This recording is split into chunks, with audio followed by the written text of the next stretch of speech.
ನಮಸ್ಕಾರ. ನಾನು ನಿಮ್ಮ ಪ್ರೀತಿಯ ನಾಗೇಂದ್ರ ಪ್ರಸಾದ್.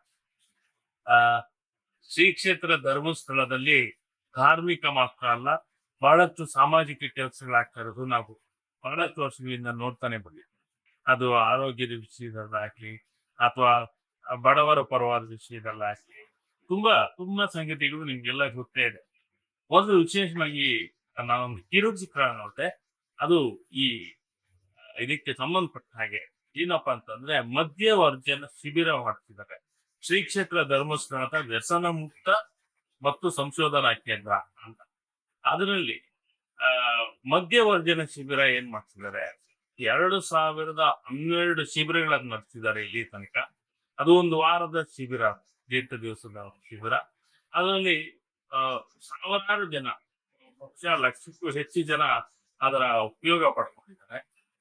ಅದರಲ್ಲಿ ಶೇಕಡ 70-80ರಷ್ಟು ಜನ, 80ರಷ್ಟು ಪ್ರತಿಫಲ ಏನಪ್ಪಾ ಅಂತಂದ್ರೆ ಅವರೆಲ್ಲ ವ್ಯಸನದಿಂದ ಮುಕ್ತರಾಗಿದ್ದಾರೆ ಮತ್ತು ಅವರ ಬದುಕನ್ನ ಒಂದು ಹೊಸ ದಾರಿ ಕಂಡುಕೊಂಡಿದ್ದಾರೆ ಬದುಕಿನಲ್ಲಿ. ಈ ತರದ ವಿಶೇಷವಾದಂತಹ ಶಿಬಿರ ನಡೆಸ್ತಾ ಇದ್ದಾರೆ. ಈ ಶಿಬಿರ ಅದನ್ನ ಕುರಿತು ಒಂದು ಕಿರುಚಿತ್ರ ಮಾಡ್ತಾರೆ, ಬಹಳ ಇಂಟ್ರೆಸ್ಟಿಂಗ್ ಆಗಿದೆ. ಯಾರೆಲ್ಲ ಅದರ ಪ್ರತಿಫಲ ಪಡ್ಕೊಂಡಿದಾರೋ ಅವರೆಲ್ಲ ಮಾತಾಡಿದ್ದಾರೆ, ತುಂಬಾ ಜನ ಮಾತಾಡಿದ್ದಾರೆ. ಅದು ಅವ್ರವ್ರು ಹೇಳ್ಕೊಟ್ಟಿದ್ದಾರೆ, ಅವರ ಹಿಂದಿನ ಬದುಕು ಮತ್ತು ಇವತ್ತಿನ ಬದುಕು ಏನು ಅನ್ನೋದನ್ನ ಹೇಳ್ಕೊಳ್ತಾರೆ. ನೋಡೋದಕ್ಕೆ ಬಹಳ ಇಂಟ್ರೆಸ್ಟಿಂಗ್ ಆಗಿದೆ ಮತ್ತು ವಾಸ್ತವ ಸಂಗತಿ. ಇದರ ಈ ಶಿಬಿರದ ಉಪಯೋಗ ಪಡ್ಕೋಬೇಕು ಮತ್ತು ಈ ಕಿರುಚಿತ್ರ ಮಾಡೋದು ಎಲ್ಲರೂ ಒಳ್ಳೇದಾಗಿ ಅಂತ ಹಾಗೆ ಶ್ರೀ ಕ್ಷೇತ್ರ ಧರ್ಮಸ್ಥಳದ ಈ ಏನು ಲೋಕ ಕಲ್ಯಾಣ ಮುಂದುವರಿಯಲಿ.